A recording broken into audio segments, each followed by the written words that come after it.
Well, Luis, nice to see you here in Mexico again every year, and it's a nice place for you, Mexico. You've been on holidays here, but also you won 2 championships here. Yeah, geez, it feels like a lifetime ago. But no, I love coming to Mexico. The weather's always great. Mexico City is a very, very special place. It's obviously huge, but we always have a great welcome here.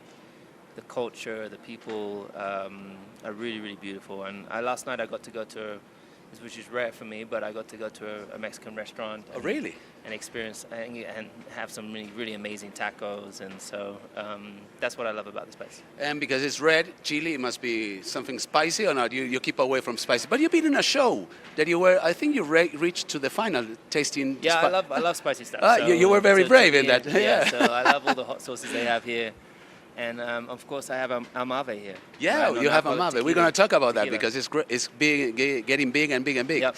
But we're going to use some photos of your Instagram, and we're going to ask you about it because we see you here always. You were one of the first drivers to stay with the cool water before or after the race. And also, physically, you've been working so hard. Do you feel that the season has been very tough this year, or you're physically? Physically? Yeah. No, I don't think physically it's been any different to any other year. I think just I'm just trying to be more disciplined and add things that are I'm really conscious of all the things you can have for health benefits, and ice bath is the best thing. So I mean I have an ice bath everywhere pretty much I go. Really? How cold? I like to have the ice bath probably around like 5 degrees is a nice temperature to get to. At home, I have it around 3 degrees. Okay. I remember you went to a chamber. It was below somewhere. Yeah, the chamber, it's like minus 110 my degrees. God. But it's much different. It's like just you're going into a cold fridge. And you're in there for 3.5, 4 minutes. And that's it, yeah. By the time you get to the end, you're getting cold, but it's more burning on the surface of your skin. But when you do the ice bath, it's immediate. It's immediate, okay. It's like, it's straight away you're feeling the cold to your core. So in that one, you have to really learn to breathe and control your emotions, and you have to really fight through it. It's a real mental challenge, so I love that. And weights. You've been also using weights a lot. I'm not that ripped, but anyway, it's hard training with weights. You like it? I like weight training, yeah. I mean, when I retire, I'm going to be bigger for sure. Yeah, because you don't fit in the car. Yeah, right now I can't. I probably have the most muscle of all the drivers, but it comes at a cost. When you have more muscle, it's harder to. When I'm lighter and I have less muscle, I can run further, and it's easy. It's just that you're lighter on your feet. But I love doing weight training. I love those sessions and building on my body. I think it's a really great test for the mind also. I'll go to the next one. Back to the yellow helmet. We're going to see another picture, but I want to... How was the decision to have that yellow helmet? Because it's beautiful. Thank you. Yeah, obviously I had all of last year to think about what I was going to do with my helmet, and I knew that I was going to be in red, and my original helmet was yellow. So the only thing is when I went to Mercedes, yellow didn't really go well with silver. Yeah, that's right. It was kind of at the beginning you were a lot of yellow. Yeah. But it just didn't look good with the green and the white suit and everything like that. So I had to evolve and switch it up. So and I did over time, and I think it looked really good with the car. I want it all to look, the whole package to look good together. So, but I thought obviously you've got Shell uses the yellow. Obviously, you got the Ferrari logo with yellow, so I was like, this is a perfect opportunity for me to go back to my base. Back to the bases. Back to the basics. You're there very concentrated with your helmet, no? You remember all the... I was watching the other day your race, I think you were almost last and you won the race at the end, at the final lap. It was amazing. I can't remember what that one... This is looks like it's a photo shoot, but this is when I was obviously supported by McLaren at a really young age. This is me. I must be 11 or 12 here. Yeah. Wow. And my mum did this suit. Your mum? She did all the embroidery on the suit. Yeah, like my name and everything. Yeah. Oh my God. All my badges. It was kind of beautiful. Cool. Well, that's why yellow with yellow. Yeah. I think this picture was record in all the world, Instagram, all social media. Everybody I mean, it was lovely, and that's you. It was.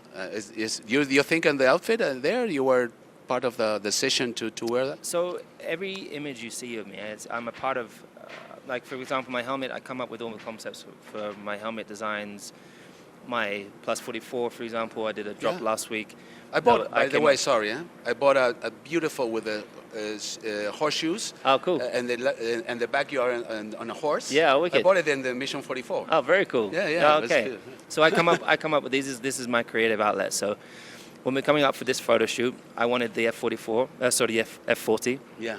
And they wanted to put one of the newer cars in the shoot, and I was like, no, it has to be timeless, and that is a timeless car. And obviously in front of that building, and then I chose the suit. I basically got, I think I had 20 options of a suit, and I know exactly what I was looking for in terms of I don't know why I have but I went down the line and I was like, it's that one. That's the one. I put it on, and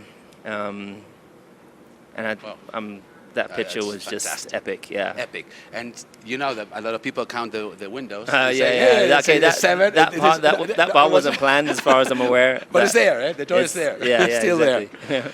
Oops, I missed one because this is very important. You mentioned somebody so important in your life, your mom, and she's there in Fiorano taking a picture. So proud of you being in Ferrari, no? And she was working with you with the racing suits and everything, and she's supporting you. So this is my biological mom. This is my mom. I'm the closest to her. So I lived with her till I was like 8, and then I moved in with my dad, particularly as I started racing. So my stepmother, who's often in the distance, you don't really see her a lot, but she was the one my stepmother Linda was the one that would stitching my suits. All right. She's the one that kept me fed and supported me through my racing weekends and my daily life when I was living with her. My mom has been my rock. She's the.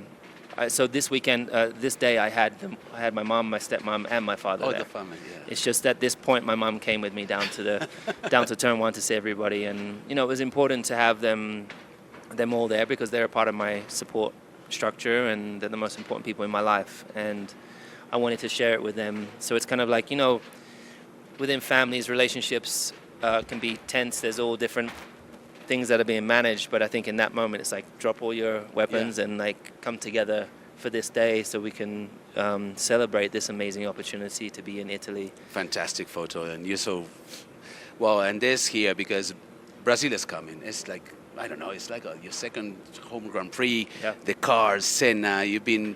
I remember when you tied the pole positions. The family of Senna giving you a helmet. Fantastic memories there, no? Yeah, I mean, I've always loved Brazil, and I think when I first started going there, I remember I felt this intensity in my chest because it was the first time I was the closest I'd ever been to Ayrton. He was there, and he's obviously buried there. So, and I could just feel his presence. So, obviously, in my first couple of years, I was fighting a Brazilian, so I wasn't necessarily the most loved at the time. But every year I'd go, and I really want to just pay homage to their culture, to Ayrton and his family, and what they mean to the country. And then I had this amazing opportunity to drive his car in Brazil, and the flag. I mean, wow! The crowds are completely with you. I mean, it's not another driver. If they give you like a passport, something like a citizenship. Citizenship. Yeah, they give me citizenship. You can go whenever you want. You go, hey, hello, I'm Brazilian. I think it's somewhere that I may live there one day. I really love Brazil. I think it's just it's a bit like when I come to Mexico. When you go to certain places, they're so rich in culture, and when you go to Brazil, the depth of their culture runs so deep in all the people that you see. It's very, very diverse. It's got a crazy history in terms of how many black people were taken there from Africa. So that's why there's so many people. I think it's like 12 million Africans were taken to Brazil. And there's just so much passion and so much pride in that country. And I think when I was traveling in the world before, there was no other country or nationality of a person that I would meet that was more proud of where they're from. When you'd meet a Brazilian, they're like, "Oh, do you like Brazil?" And they were so passionate about Brazil. So I love it. And they have good surf, and you are a good surfer. Yeah, I haven't been surfing in Brazil yet. But they have one of the best surfers around the world, yeah. Oh, yeah. Gabriel's amazing. They've got amazing surfers there, and I don't know why I haven't been yet. I think I'm always nervous of sharks. So Yeah, but keep away from. But Amave, and remember 2 years ago, you came to the pen with the drink, and everybody was wow, and it's been a success. And you know how to do drinks and everything, yeah? no, I'm learning. But look, there's a lot of people that have drinks, and this wasn't one of those kind of just do what other people do. I think for me, it's a lifestyle, and of course, growing up, I've drank alcohol, and I choose now that it's not for me. Yeah. But I really do love tequila. Yes. And so I was like, why is there not a replacement for it? Like, why couldn't you go into a bar and instead of sitting with my friends and I'm drinking water, why do I have to drink ginger ale or something like that, or Coke? What's your idea completely? Yeah. Wow. So I sat with my team and I was like, I really want to. Can we figure out if there's a way to? So I came out to Mexico City. I met with this amazing team that I have here, and we flew out to Jalisco and we went and did the process, and we just launched our third bottle, Wow. Humo, which is the smoky. Oh yeah. Smoky. It's amazing. It's amazing. Yeah, a mezcal. Well, and you always travel around the world. You've been in Argentina for one day only, but you've been there. I was there for. And yeah, you've been just in for a day. Mexico and everywhere, and Latin America. But you go to very underwater here, obviously. But you go to Africa, like remote places, no? And you enjoy it. Yeah, because I generally don't like going to. I don't really like going to busy places. You know, so like in my break, very rarely do I ever go to Europe. I want to get away from Europe. Yeah, That's where everyone is. It's intense. That's why everyone's on holiday. I want to go, and also I want to go. So I don't like being on holiday and just sitting around doing nothing. I like to experience new cultures. I like to have new experiences and create memories. And so I try to organize trips with my friends where we're discovering something new. So we've been out to spend a lot of time in Africa. Such an incredible continent, and again, so rich and diverse in its people. And when I went to Africa, for example, I really tapped into where my family originated from. So, but there's other places I want to go. I want to spend some more time in Argentina. Yeah. You went down the whole way to almost Antarctica. No, I went to Antarctica. Yeah, wow. So that's why I went to Argentina. So we went to Argentina, landed there, then we actually went to the Iguazu Falls in Brazil, and then hopped over to Chile, and then Chile to. So next I want to do Patagonia. Wow, that's good. I think that's the next place. And you're a good snowboarder. You're gonna be there. Yeah. This is the last one. Very quick. Friendship with Vettel, rivals, and then sometimes together with beautiful causes and fighting against a lot of things. And he always supported you when you were, bending the knee and everything. He was there for you, and it's a good relationship with him. I have an amazing relationship with Sebastian. I think, for me, I think out of all the drivers that I've come across in my career, he, for me, is the most all-round driver. And when I talk about an all-round driver, I mean as a human being, someone has empathy, someone that understands, that's super, super competitive, but put that aside, he understands people, he understands that there's a much bigger picture than just us, and there's no me with him. It's about bringing people together, and I love that he's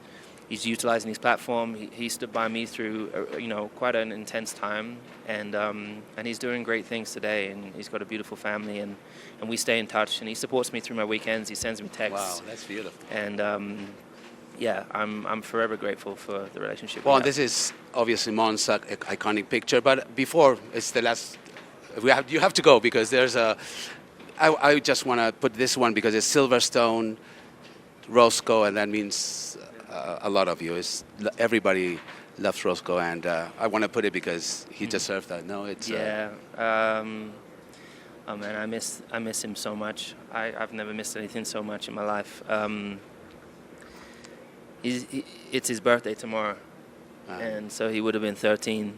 13. Wow. Yeah, but it's a very, very strange kind of time in my life because now I go home and his bed is there, his toys are there, and I haven't moved them, so I see things that remind me of him every day. And when I meet people, fans doing amazing drawings and give me gifts, and so I think it's a beautiful thing, because it's actually somehow through this grief, it's brought me closer to people, because so many people in the world experience loss, that's right, and grief, and particularly, I met someone today. They're like, I lost 2 of my dogs in 1 month just recently, and so many people just as I'm traveling, and it's given me a lot of hope that there are really good people in the world that feel, because we live in a really divided time around the world, and there's a lot of people, particularly in higher positions, in higher power positions, that clearly don't have any empathy, don't care about people,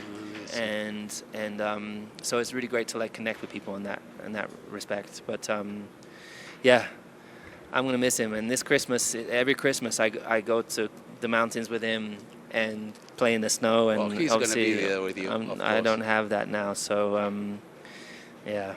And then someone asked me earlier on, "Are you get another dog?" And I'm like, I can't replace it. It's not a car. I can't just go and get a new one. Like it's he was my son. So mosquitoes. Well, thank you, They're everywhere. Louis, because you have to be in a rush. But thank you. Because I have a dog, and Yeah. so, sorry, but it's a beautiful thing, and It is. thank you. It is. Gracias.